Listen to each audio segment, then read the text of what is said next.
Hello குட்டீஸ், இன்றைக்கி ஒரு இன்ட்ரெஸ்டிங்கான ஸ்டோரி தான் பார்க்க போகிறோம். நம்ம எல்லோரும் ஒவ்வொரு வருஷம் பர்த்டே கொண்டாடுவோம் இல்லையா? அப்புறம் நமக்கு வயசு அதிகமாகிட்டே போகும். ஆனால் ஒரு பையன் மட்டும் எப்போவுமே 16 வயசு பையனாகவே இருக்கார். அவர் யாருன்னு உங்களுக்கு தெரியுமா? அவர் தான் மார்க்கண்டேயன்.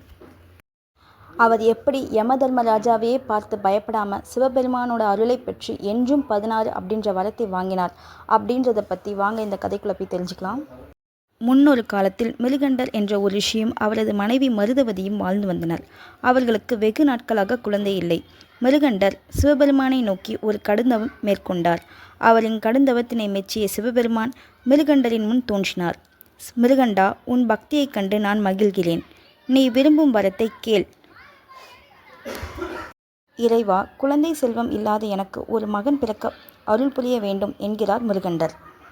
அதற்கு சிவபெருமான், நல்லவனாக அறிவுச்சுடராக 16 ஆண்டுகள் மட்டுமே வாழக்கூடிய மகனா அல்லது தீயவனாக மந்த புத்தி உள்ள நீண்ட காலம் வாழும் மகனா யார் தேவை என்கிறார். இறைவா, வாழ்நாள் குறியதாய் இருப்பினும் அறிவார்ந்த ஒரு குழந்தையே எங்களுக்கு போதும். எனவே அப்படி ஒரு குழந்தையை எங்களுக்கு தந்தருள வேண்டும் என்கிறார் மிருகண்டர். மிருகண்டா, நீ விரும்பியது போலவே எல்லாம் நலமாக அமையட்டும் என்கிறார் சிவபெருமான். சில காலம் கழித்து மிருகண்டருக்கு ஒரு மகன் பிறக்கிறார். அவருக்கு மார்க்கண்டேயன் என்ற பெயர் சூட்டினார். மார்க்கண்டேயர் சிவபெருமான் மீது மிக தீவிரமாக பக்தி கொண்டிருந்தார். அவரை அனைவரும் விரும்பினர். அவரது ஆசிரியர்களாலும் அவர் மிகவும் நேசிக்கப்பட்டார். மார்க்கண்டேயரின் குழந்தை பருவம் மிகவும் மகிழ்ச்சியாக கழிந்து கொண்டிருந்தது. அவர் அனைத்து உயிர்களிடத்தும் அன்பு செலுத்துபவராக இருந்தார். 16ஆம் ஆண்டு மிக வேகமாக நெருங்கிக் கொண்டிருந்தது. மிருகண்டருக்கும் அவரது மனைவிக்கும் தாங்கள் மிகவும் நேசிக்கும் மகனை இழக்க வேண்டிய நிலை வருமோ என்று பயந்து கொண்டிருந்தனர். தந்தையே, நீங்கள் ஏன் மிகவும் சோகமாக இருக்கிறீர்கள் என்கிறார் மார்க்கண்டேயர். மகனே, சிவபெருமானின் வரத்தின்படி நீ 16 ஆண்டுகள் மட்டுமே உயிர் வாழ முடியும். அதன்படி 16 வயது உன்னை நெருங்கிக் கொண்டிருக்கிறது. அதை நினைத்துதான் நாங்கள் இருவரும் மிகவும் கவலைப்பட்டு கொண்டிருக்கிறோம் என்கிறார் மிருகண்டர். தந்தையே, நீங்கள் எனக்கு வேதங்கள், புராணங்கள் மற்றும் சாஸ்திரங்கள் அனைத்தும் கற்றுக் கொடுத்தீர்கள். ஆண்டவன் எப்போதும் உள்ளபூர்வமாய் வேண்டுபவர்களின் குரலை கேட்பார் என்றும் எனக்கு கற்றுக் கொடுத்தீர்கள்.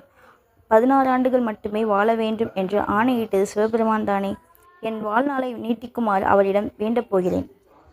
என் உண்மையான பிரார்த்தனைக்கு நிச்சயமாக அவர் பதிலளிப்பார். மார்க்கண்டேயரின் தாய் தந்தையர் முழு மனதுடன் மார்க்கண்டேயரை ஆசீர்வதித்து தவம் செய்ய அனுப்பினார். மார்க்கண்டேயர் அடர்ந்த காடுகள் வழியாக நடந்து சென்று ஆற்றங்கரையை அடைந்தார். அங்கு அவர் மணலில் ஒரு சிவலிங்கத்தினை உருவாக்கி அதன் முன் கடுமையான தவத்தினை மேற்கொண்டார். விரைவில் ஆழ்ந்த தியானத்தில் மூழ்கினார். யமலோகத்தில் யமதர்மன் மார்க்கண்டேயனின் உயிரை எடுத்து வருமாறு யமனின் உதவியாளர்களிடம் கட்டளையிட்டார். மார்க்கண்டேயர் இடத்திற்கு வந்த யமனின் உதவியாளர்கள் அவர் சிவலிங்கத்தின் முன் தியானத்தில் இருப்பதை பார்த்தார்கள். மார்க்கண்டேயரின் தவத்தின் பலனாக அவரை சுற்றி ஒரு ஒளி படம் படர்ந்திருந்தது. அது மிகவும் பிரகாசமாக இருந்ததுடன் அவருக்கு பாதுகாப்பாகவும் இருந்தது. யமனின் உதவியாளர்கள் அவரை நெருங்க முடியவில்லை.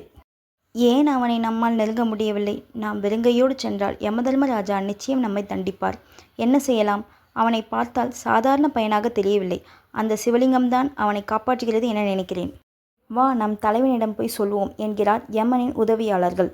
முதல் முறையாக தோல்வியை எதிர்கொண்ட யமனின் உதவியாளர்கள் வெறுங்கைகளுடன் தங்கள் தலைவனிடம் திரும்பினார்கள். அரசே, அவனை எங்களால் அணுக முடியவில்லை. பிரகாசமான ஒரு ஒளி அவனை காத்து கொண்டிருக்கிறது. எங்களது தோல்விக்கு மிகவும் வருந்துகிறோம். முட்டாள்களே, ஒரு சிறுவனின் உயிரை எடுத்து வர முடியவில்லையா? வெட்கமாக இல்லையா? சரி, இதை நானே பார்த்து கொள்கிறேன். என் கண்முன்னே நிற்காதீர்கள் என்று சொன்ன யமதர்மன் தனது பாசக்கயிற்றை எடுத்துக்கொண்டு தன் வாகனத்தின் மேலேறி உடனே புறப்பட்டார். மார்க்கண்டேயர் இடத்திற்கு வந்த யமதர்மன் இந்த சிறுவன் தூய்மையானவன், நல்வாழ்வு வாழ்ந்தவன் என்பதை உணர்ந்தார். மார்க்கண்டேயர் ஒரு தெய்வ குழந்தை என்பதால் தன்னை காணும்படி செய்து, மார்க்கண்டேயா, பூமியில் உன் வாழ்நாள் முடிந்துவிட்டது என்றார். அதற்கு மார்க்கண்டேயர், நான் உங்களுடன் வரமாட்டேன். என் இறைவன் என்னை பாதுகாப்பார். மார்க்கண்டேயா, மீண்டும் சொல்கிறேன், பூமியில் உன் வாழ்நாள் முடிந்துவிட்டது. பயந்து போன மார்க்கண்டேயன் சிவலிங்கத்தை இறுக்கமாக கட்டி அணைத்து கொண்டார். வேறு வழி இல்லை என்பதை உணர்ந்த யமதர்மன் தன் பாசக்கயிற்றை மார்க்கண்டேயனின் கழுத்தை குறிவைத்து வீசினார். ஆனால் அந்த கயிறு மார்க்கண்டேயரின் கழுத்தோடு சிவலிங்கத்தையும் சேர்த்து சுற்றி கொண்டது. இறைவா என்னை காப்பாற்றுங்கள் என்று மார்க்கண்டேயன் கதற அப்போது ஒரு ஆச்சரியம் நிகழ்ந்தது. கண்களை மூடி இந்த மார்க்கண்டேயன் சிவலிங்கம் அசைவதை உணர்ந்து தன் கண்களை திறந்தார். அப்போது முக்கண்ணனான சிவபெருமான் மாபெரும் உருவத்தோடு கோபம் பொங்க தோன்றினார். எவ்வளவு தைரியம் இருந்தால் என் பக்தன் மீது பாசக்கயிற்றை வீசியிருப்பாய்? ஐயனே, அவன் நேரம் முடிந்துவிட்டது. அதனால்தான் அவன் மீது பாசக்கயிற்றை வீசினேன் என்கிறார் யமதர்மன். இந்த மார்க்கண்டேயன் இனி எப்போதும் வாழ்ந்து கொண்டிருப்பான் என்று சொன்ன சிவபெருமானின் முகத்தில் கோபம் பொங்கியது. சிவபெருமான் தனது திரிசூலத்தை எடுத்தார். அதை பார்த்து யமதர்மன் பயப்பட, ஐயனே, வேண்டாம் வேண்டாம், என்னை மன்னித்து விடுங்கள், வேண்டாம் வேண்டாம் என்றார். சிவபெருமான் தனது திரிசூலத்தால் யமதர்மனை கொன்றார். உடனே இந்திரன் மற்றும் பிற தேவர்கள் சிவபெருமான் முன் தோன்றினர். சிவபெருமானே, இறப்பு என்று ஒன்று இல்லாவிட்டால் பூமியில் சமநிலை என்று ஒன்று இல்லாமல் போய்விடும். எனவே தயவு செய்து யமதர்மனை உயிருடன் எழுப்பித்தர வேண்டும் என்கிறார் தேவர்கள்.